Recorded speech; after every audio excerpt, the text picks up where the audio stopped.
There. Someone died, but yeah, we're good. Got a lot of topics today. Yeah, we're gonna have to actually be productive today. One of these times will be productive. We're trying to keep it under like 45 minutes. Yeah. People lose interest after 10 anyway. So. Yeah, if they even listen to it.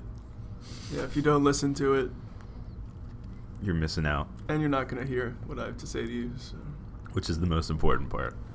Couldn't agree more. So, we started with a quote last time. We're starting with one this time. This is from FDR. Big FDR. Yeah. Our issues with him, Social Security notwithstanding. This is a pretty decent quote. But hey, he saved the country from like a economic meltdown. I got nothing against the guy, personally. The New Deal. I paid attention in 10th grade history. Don't worry. Anyways, start us off. Shout out to Mr. Day. So, democracy cannot succeed unless those who express their choice are prepared to choose wisely. The real safeguard of democracy, therefore, is education. Here's why I like this quote. Tell us why. Well, I don't know if you were paying attention, but the top Google search after England voted to leave the EU was, what is the EU? Which tells me you have a bunch of uneducated voters in the UK. Yeah. And so I think that's why this quote is important. Because I just want to make sure that wasn't an Onion article. That was real. Definitely real. Because I saw that as an Onion article somewhere. But.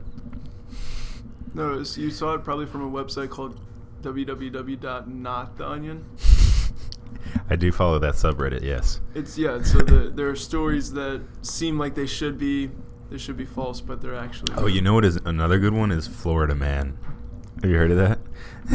Just because so many ridiculous things happen in Florida. Florida is such a fucked up state.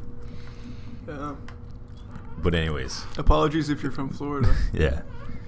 Sorry for you, not for us. All right. So I think we're going to start with the tragic story of Johnny Football. Yeah, he's gone off the rails. Obviously, I think he's straight up addicted to cocaine. So yeah, there's that. Didn't he recently? He recently like went back into rehab or whatever. No? He refused to go to rehab. Refused to. That's what it was.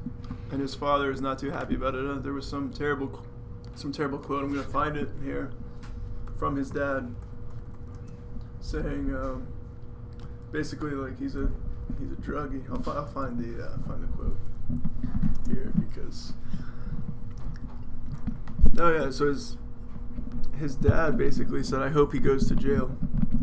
Is he just disowned by his parents? Seems like he is. This doesn't seem like the most trustworthy website. Okay, here you go. So his father said he's a druggie. It's not a secret that he's a druggie. I just don't know what to say other than that my son is a druggie and he needs help. He hasn't seeked it yet. This is a quote, by the way, for the record. Yeah. Hopefully he doesn't die before he comes to his senses. That's about all you can say. How old is he? He's like 23? He's young. Yeah, he's pretty much our age. It's crazy. I mean, I hate to say it, but I hope he goes to jail. I mean, that would be the best place for him. So, that there is what his own father has to say about him. It doesn't seem like they're in much contact. It doesn't seem like they have the best relationship right now. Yeah. But he's had a bit of a tumultuous young adult life. I think, a lot of times it can be difficult for players on young teams of any sport. You sign your rookie contract, you all of a sudden have a lot more money, and a lot more access to everything than you ever had before in your life. And if you don't have a strong rookie or a strong veteran presence on the team, you might get into trouble pretty quickly. Or even, not necessarily even on the team, just somebody who's like a mentor, a coach, a trainer. I guess a veteran might help too, but somebody who's just like, you're going to get a lot of money right now, and you got to put it away. Like, I know there was like a John Calipari, the University of Kentucky coach. He was doing an interview once about like how his, because he has a lot of one and dones in college basketball, and he's like, he tries to be their mentor and say like, when you get your rookie contract, put $1 million, just put it in the bank and don't even touch it, because you never know what could happen. You might break your leg, never be able to play basketball again, or a lot of people are going to come tugging at your coattails, asking for money, and say, and then all of a sudden it's gone. It's funny that he's giving that advice because, normally part of that advice would be stay in school, finish your education, and then go on. But Calipari's he's had no issues with, having one and dones on his team. It doesn't seem to bother him. So I mean, he still he won a championship with one and dones. Anthony Davis. That's right. He's a one and done. I mean, honestly, maybe sometimes, for extremely talented player, physically gifted player, the NBA might be the best place. Yeah, a lot of these guys come from pretty tough backgrounds too. So, unfortunately, they kind of need the money more sooner rather than later. If it's possible for it to happen. But I don't know how we got there from Johnny Football. Yeah, we killed that though. I mean, it seemed to flow, which is most important. What else do we have here? Oh, I mean, biggest thing in the news recently is Brexit. I love the name, Brexit. It sounds like breakfast. I feel like our culture, we're so obsessed with finding like nice, concise names to describe huge things, events. I'm trying to think of another example here. You have Watergate. Deflategate. Deflategate, yeah. I don't know what that is about our culture, but anyway. Basically, what I wrote down, I'll share with you. What I wrote down is I wrote Brexit, and then I wrote the equal sign, and then I said England sucks. I'm not sure. I wrote this a few days ago. Not sure where I was going with that. Yeah, if you wanna, I just want to shout out there. I listened to a John Oliver snippet, I guess, on YouTube where he talked about the Brexit situation and them leaving the EU, and how he's like, it's really stupid, but also, I mean, it was pretty much split down the middle. It was like 50-50. It was the vote was really close. So, I mean, who knows what's going through the minds of those people, but maybe they just don't know what the hell they're voting about. I mean, I think that's, we talked about that, just a second ago. They don't, they're not. Yeah, I don't even know. I mean, I feel like most people in a democracy, a lot of times when they're voting, they really have no idea what they're talking about.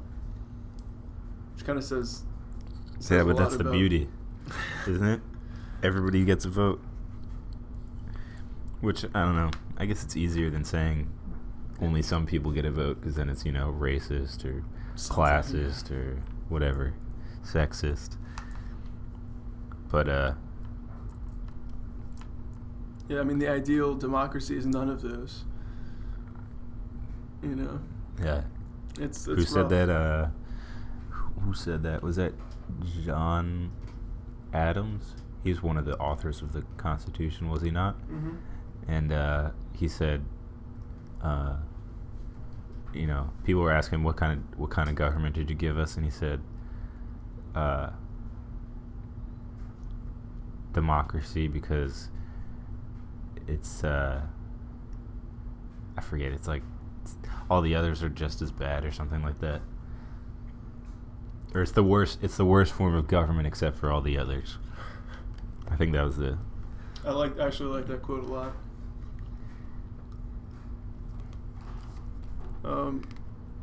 I'm looking up this this Reddit thing that I saw a few days ago. Perfect. I gotta stop shouting out Reddit. Yeah, we're not sponsored by them. Not giving us any fucking money. On the other, while he's looking that up, the other horrible thing that happened to England was them being upset by was it Iceland? Iceland. If you haven't checked out those videos, you gotta check out the announcer from Iceland who just goes absolutely ape shit. Yeah, we may be posting that to our Twitter page a little bit later. Yeah, here's thoroughly some other, enjoyable. I don't know what you'd call them, but names that pop culture sort of gives to these situations. Brexit. We got Portugal would be departugal. Italy, it'll leave. France, fruck off. Check out. I like that one. We got Finnish for Finland. Slovakia, we got Slovak out. Latvia, we got Latervia. And my personal favorite for Belgium, we got Bijum. That's good. Somebody's good. out there, somebody must have had that already thought of. Yeah. But yeah. Brexit is an interesting situation because we feel it's like a global economy, I guess, something like that. I mean, let me tell you, I'm not. I'm not gonna be the first to tell you that I'm an economic major, genius of any sorts. Wunderkind.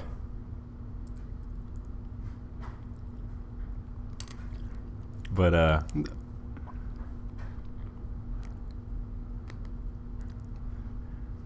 we think the police might be here. We're going to just pause it.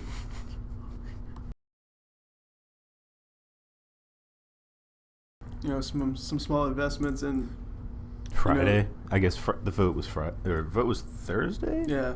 No, the results came out Friday morning, and or something like the stock market. I mean, just collapsed. Not collapsed, but it didn't collapse. But literally everything we own was down. Well, the S&P was down.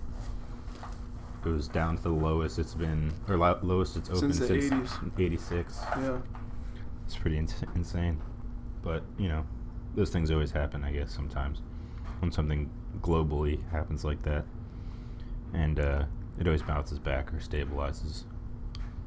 Yeah, put it this way, we're not worried. We didn't sell anything. We're gonna talk about wine now. What do we talk about some wine? These transitions are pretty rough. It's all right. We're Michael's a bit of a sommelier. I feel like I get way too much credit for things that I know nothing about. So what I wanted to do is, I think a lot of people talking about wine is something that a lot of people would be interested in. And it's really not that hard to make people think you know what you're talking about. I do it all the time at work. Fake it till you make it. Yeah, the main thing is know a little bit about each grape. Because you can... There's different types of grapes? Yeah. Tell us more. Great. Just do a little research on your own time about, for example, Chardonnay, Riesling, Sauvignon Blanc. Find out a little blurb about each one of those grapes and what the wine that it makes is going to taste like. That could take you could get that in 10 minutes, of all the most popular grapes. From there, you can predict a lot about how a bottle of wine will taste just by knowing a bit about that grape. And when you start to get a little more advanced, maybe where it's from, because where the grape is grown vastly changes the finished product of the wine. So I think this idea dawned on me last night to include it in our YouTube page. So basically, for a week, you pick up or you try something new, like a new skill, learn an instrument for a week, even learn about wine for a week. Yeah. And then just see where you go. You start, and then a week later, see where you get. Not necessarily have to carry it on past then. Do you want to commit a certain number of hours each day, or even minutes? It's up to the person, but it depends on your interest in it. But it basically forces you to do something for a week and see how far you get and the amount of progress you can make in a week, which I think would be probably pretty staggering to most people. Yeah, I wouldn't know. Just easily doing something for 30 minutes a day. Think about how much time you waste. Yeah, instead day. of like sitting around watching House of Cards for 30 minutes, you like learn how to play guitar for 30 minutes instead. And then you do that throughout an entire week, and you've learned so much already. But I think we should start with like wine. I think that'd be good. Learn about wines, learn more about grapes. Yeah, it's not difficult, and you can really impress people. Yeah. With just even the minimum amount of knowledge. Yeah. People are blown away by that. It's not something that your average person knows very much about at all. Yeah. This way it gets you sort of into a lot of things. Just like sort of dips your feet in, and if like you want to carry it on past then, who knows, it might be like something you want to make a hobby out of or a career out of even. But yeah, I think we should start doing like YouTube videos about that. Yeah. I think that'd be cool. And have people eventually like follow us too. Them do it themselves while we're doing it. I think that'd be awesome.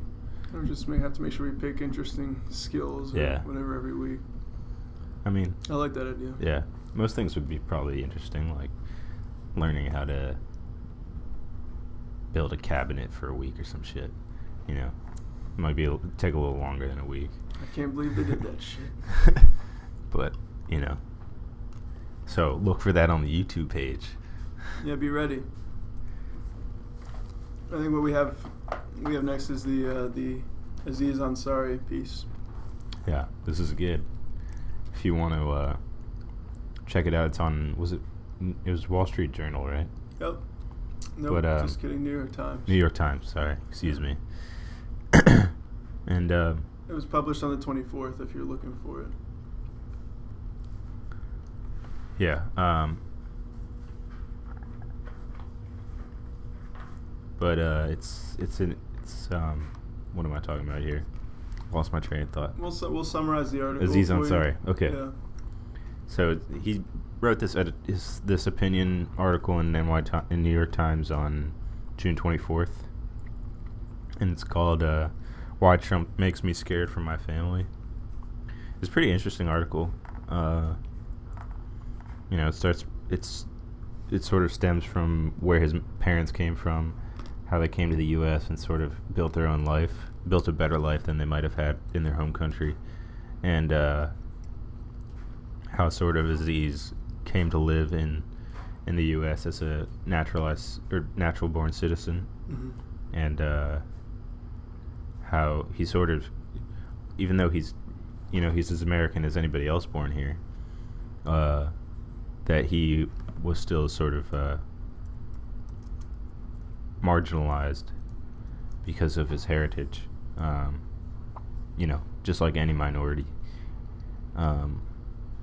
He's not a comedian. He's a here, put it this way, in the opinion piece he said, when people think Muslim, the picture in their heads is not usually of the Nobel Peace Prize winner Malala.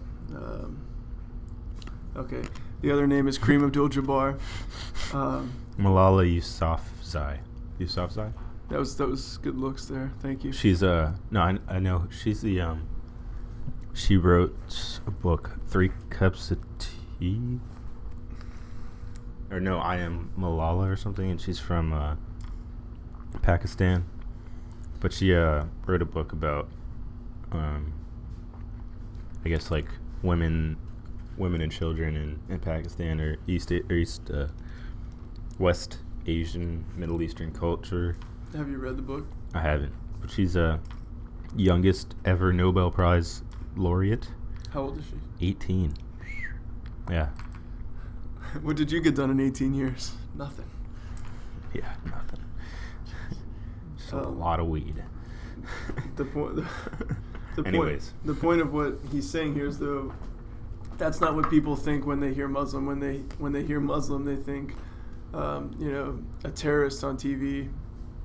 From one of those TV shows. He mentions Homeland specifically. 24 is another one I think that kind of depicted Muslims that way, or some monster from a news story there. So, but I think overall it's a pretty interesting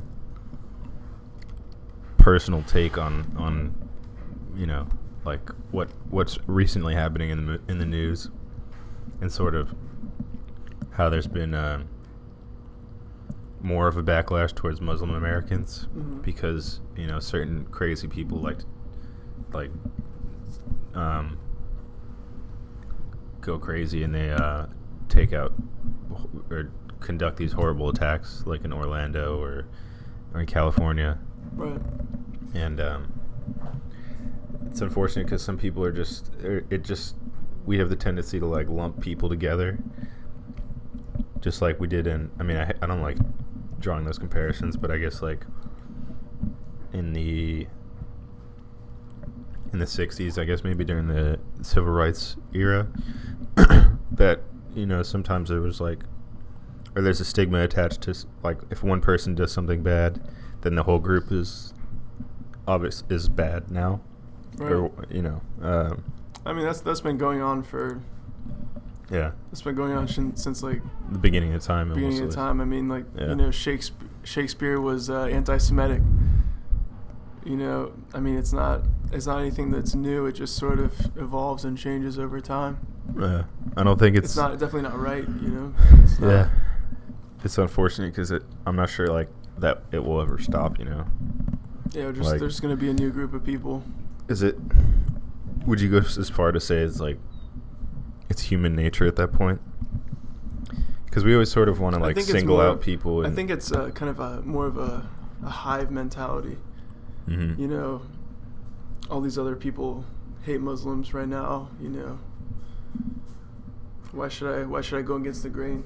Yeah, it's easy. It's almost like a laziness thing. Yeah, like a mob mentality. The mob mentality is huge nowadays, where like if you see one person, and then they have like a following, you instantly want to follow, because it allows you not to have to really think for yourself. Yeah. And that's how you end up with Hitler. But anyway. I mean, I guess if you want to jump that quickly. Yeah, that's maybe a little slippery slope there. Yeah. And then you have Hitler. Okay, but so do you this is not to say that Aziz Ansari is comparing Trump to Hitler. No. Yeah, we've sort of strayed away from the But Aziz Ansari is kind of focusing on Donald Trump. He says, and others like him, but the whole article is about Trump. Yeah. That he's spewing hate speech and prejudice is reaching new levels. Yeah, I mean, I think we've talked about this before, where Trump is he's playing into he's sort of like fear-mongering in a way. Yeah, well, I think part of it is that he doesn't have the normal filter that other politicians do at all. He just kind of, it seems like a lot of times his speeches are just stream of consciousness with whatever's. Yeah. However it feels that day. Mind, yeah. His like speeches are like a Twitter feed. They're like his Twitter feed. Yeah, exactly. But yeah, I'm excited to see a debate because it's just gonna be a shit show. He's a good speaker though. Is the thing, like he's he might not say anything, his but debate techniques are just like he just destroyed. It's really Jeb smart Bush because with no facts. Because none of the candidates, like, they're all presidential and they're wearing their ties and shit and like standing up straight and they have all the perfectly choreographed hand movements. But then Trump comes along and he's just like, you're short, you're fat, your hair sucks, you're stupid, you're an idiot. I was actually reading, and then people love it. Interesting on Trump's speech. Apparently the fact, the way he uses like nicknames is genius. Like that really sticks in people's minds. Oh, like Crooked Hillary. What else? Oh yeah, Little Marco. Yeah. Little Mac Miller. Basically. Did you ever see that? No. Well, we obviously know that Mac Miller has the song Donald Trump. You remember that song? Of course. Yeah. Yeah. So he, I guess it went platinum or something, like made a lot of money off of it. Donald Trump didn't really care at the time. He was like, I love the song. It's funny, And then I guess Mac Miller not recently, but within the past year was probably like, I think he was at a show and he said like, don't vote for this guy. Yeah. Donald Trump somehow got a hold of it, didn't like it. And, he was like, Little Mac Miller, you don't fucking use my name like that or something. Like, I'm suing you, or Little Mac Miller, you had to steal my name or something. Like, I don't know. He just went obviously off the something that was in the news. Thank you for. No, that was in the news. I'm not sure it got as much media attention because it's a rapper, Yeah. But he's an interesting fellow, that Donald Trump. What's his middle name? Donald J. Trump. I'm guessing James. What is it? I don't know. Quick Google search. James Johnson. We're looking here. John. Fuck. Yeah. It's alright. Donald John Trump. That doesn't roll off the tongue. Doesn't have a nice ring to it. He should go by the DJT. That should be his new nickname. This was another interesting part in the article. I know we're kind of beating a dead horse. We're all over the place. So he says the vitriolic and hate-filled rhetoric coming from Mr. Trump isn't so far off cursing at strangers from a car window. What do you think about that? Well, I think he was mentioning the car window because after 9/11, he got yelled at. He got yelled at from a terrorist. Yeah, I didn't know that about Aziz Ansari. I guess I don't know much about him, but that he was in New York when the Twin Towers, he was there. Apparently, felt the building shake, and ran out of his apartment, I guess, and was in a frenzy like most other people. And so yeah, it was. What were we talking about? We were, I don't know, it's just I think I was trying to about the yelling out and then I guess later on somebody saw him, saw that he was Muslim or brown and, a minority, so they yelled at him. And he's saying that guy who yelled at him is not any different than Donald Trump, I guess. Yeah. So, I guess it's easy to draw a comparison there. But for me, not really. I think it's kind of. I think it's two different. I really think it's two different things. I mean, like. It's both hate speech. It's one thing to be. It's one thing to be driving around like yelling, slurs at people. I think Trump. He gets fiery. He talks about radical Islam. But at the end of the day, I don't. I don't really think you can draw a comparison there. I mean, this being said, I don't know what Donald Trump is like. What are you saying? What's the difference between the two? I'm saying there's a huge difference. I mean, you're saying Donald Trump doesn't use hate speech? I'm more talking about the delivery of the. He doesn't go out and say it like. I think it's more. All Muslims are bad, or like Mexicans are rapists. He doesn't say that. Isn't that the same thing as saying like? Let's find terrorist. Let's find. That's the same thing. Let's find that quote though. Quote what? Of what? So Trump just said Muslims, Mexicans are rapists. Yeah. When?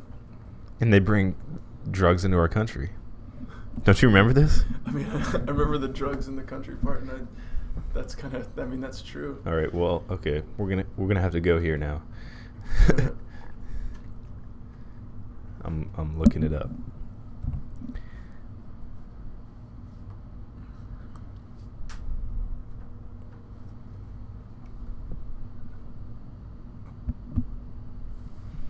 So, June 16th, 2015. Real estate mogul Donald Trump presidential announcement speech.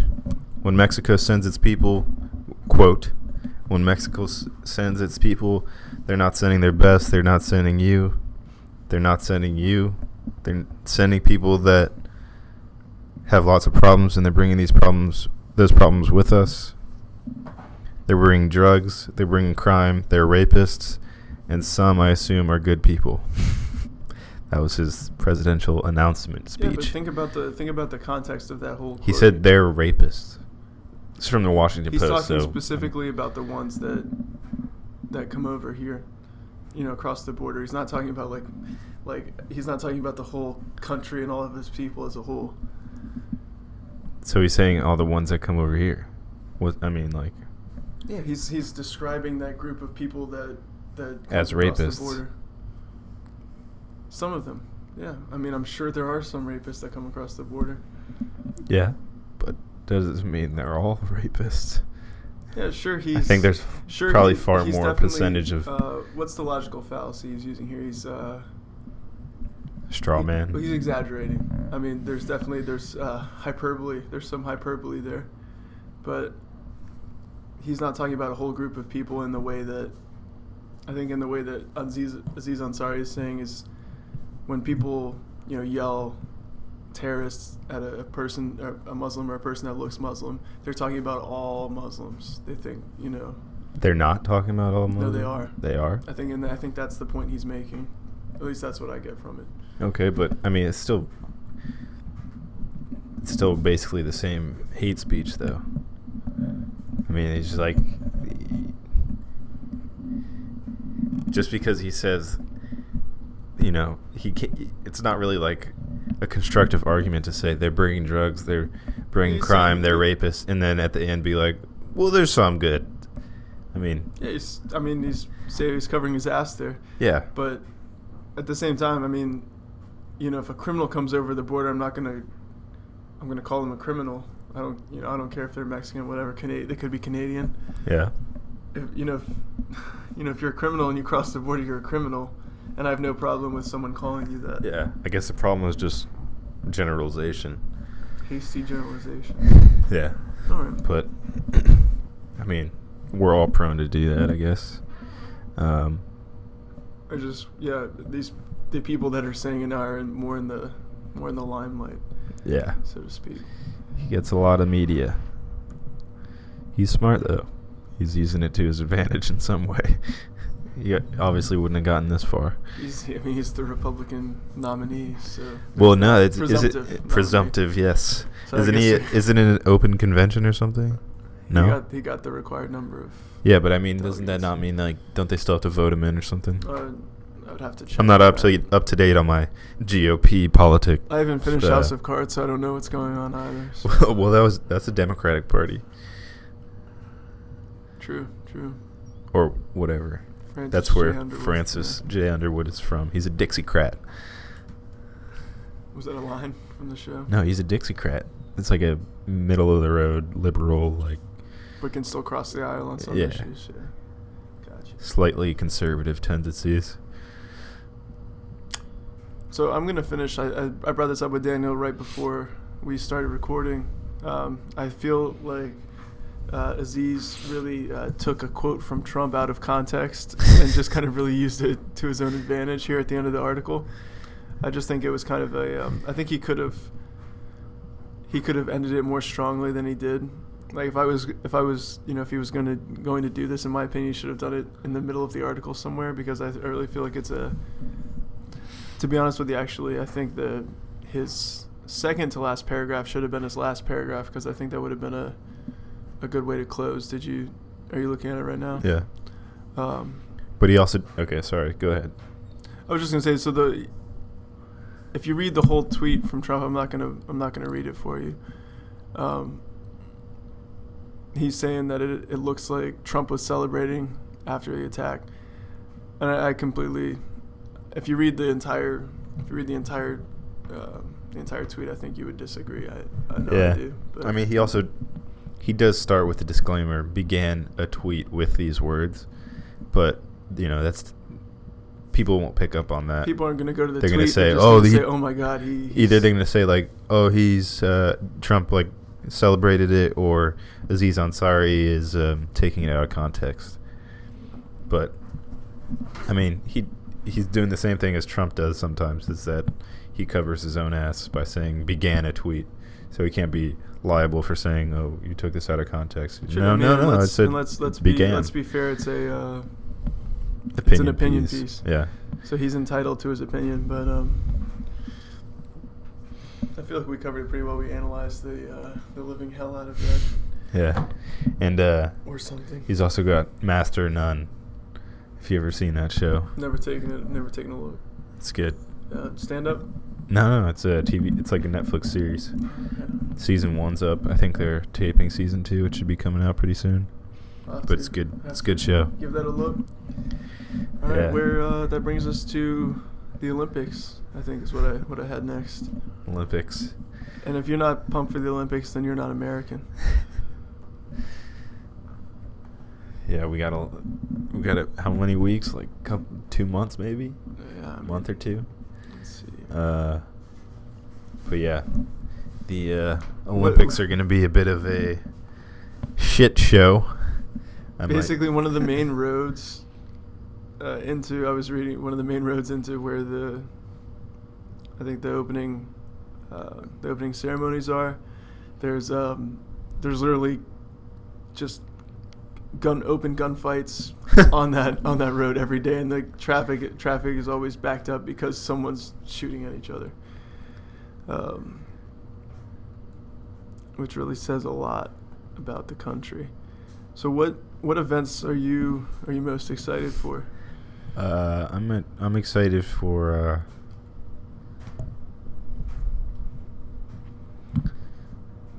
I don't know. Probably for me, swimming. I mean, is a big one. Always enjoyable. It's I don't know. I like them all. You know, watching basketball? Yeah, of course. We got a good team, but I don't know. I really think we could have done a bit better, but we just have guys like Curry and LeBron just coming out and being like, yeah, I don't really feel like playing. LeBron, I understand. The dude's trying to take care of his body. He doesn't need that extra wear and tear. Yeah. Probably also just doesn't want to go to Rio because that's not the best place in the world to go right now. I wouldn't want to go to Rio either, honestly. Yeah, that's what whatever ISIL, Daesh is. They said they're going to attack that next. So, plus you got Zika virus. It's not gonna be good. It's all going to hell. But yeah, I watched a short documentary yesterday on Facebook. Somebody posted it and talks about how the coming out of the airport, which is in like the north side of Rio de Janeiro, is like the most poor part of the city, and they actually built, you know how so in like the U.S. we have like highway not dividers but walls on the side to block sound.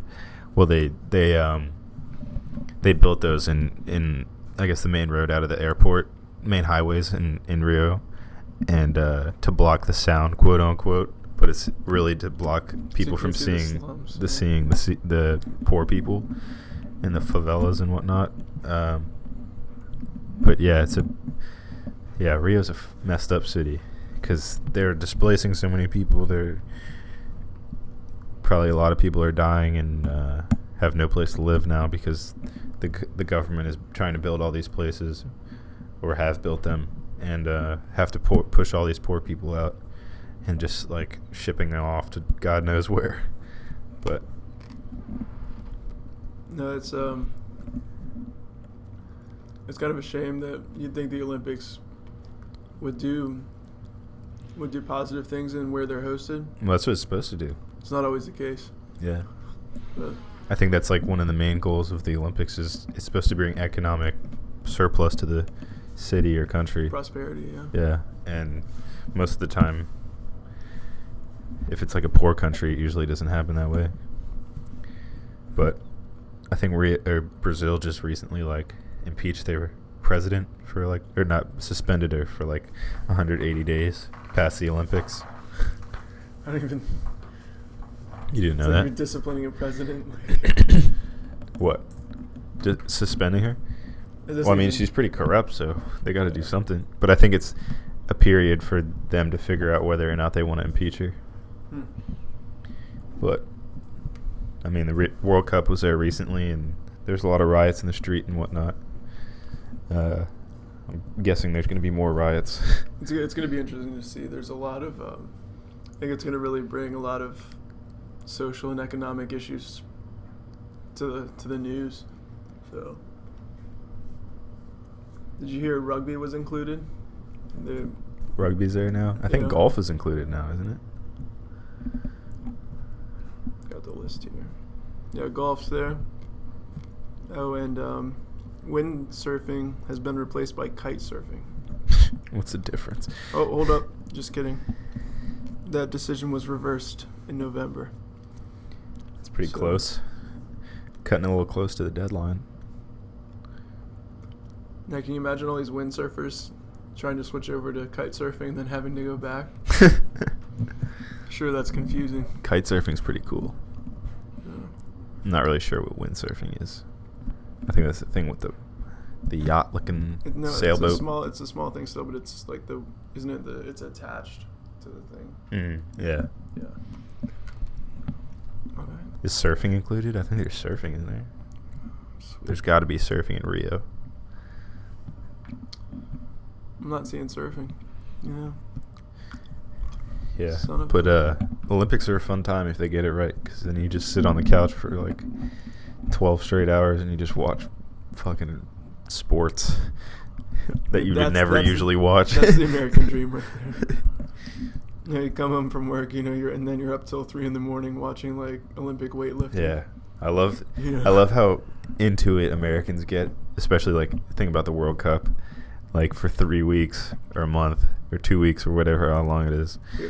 And we just sort of go home, like anything American. Like, I don't care if you're doing shuffleboard or fucking ice skating or whatever, curling. Like, we're all repping the USA. Yeah, that's kind of embarrassing. I think maybe we have some of the more like douchey sports fans because we're just like the definition of bandwagon. Yeah, but with the whole country. Like, for example, we were in a bar last Tuesday watching the travesty that was the Argentina-America game. We won't talk about that too much. I don't want to talk about the result, but just, we put it this way, there's a lot of examples of douchey American fans in there. Wearing their, like, chubbies with American flags on them. Yeah, like with their dusted off, their soccer jerseys with dust all over them. Yeah, that they got, like, 3 years ago for the World Cup. Exactly. Yeah, it makes me sick. Even though we do the same thing. Yeah, I know we do. No, I'm guilty of that myself. So.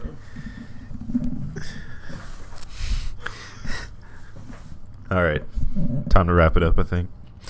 Yeah, so I'm gonna finish with our tip for our fitness tip for your gym, for y'all gym people. So what I have today is record your workouts. On your phone, in a little notebook, whatever it takes. Actually, record your progress, because that's the easiest way, to see how far you've come and obviously how far you still have to go, and stick to your program. So a lot of guys, they start off, they try one program, they do it for a week and a half, switch to something else. That's not helping you. Pick a good program. You can do starting strength. That's a good one if you're just starting out. There's strong lifts. I think it's 5x5. Yeah. There's 531 by Jim Wendler. There's good programs out there, and then you can look after you've done a program for a certain amount of time, then switch your program. But don't jump from program to program, especially when you're just getting started. You're not going to make any progress that way. So that's my fitness tip for the day. Stick with your program. Make it your life. Watch the gains. Yeah. And follow our Twitter and subscribe to our YouTube channel. YouTube, SoundCloud. We got a logo coming soon. Probably need that sooner rather than later. At some point. Yeah. But yeah. And then that weekly video hopefully soon. Yeah, it's all coming. Be nervous, be scared. We're coming for you. Yeah. And as always, God bless America.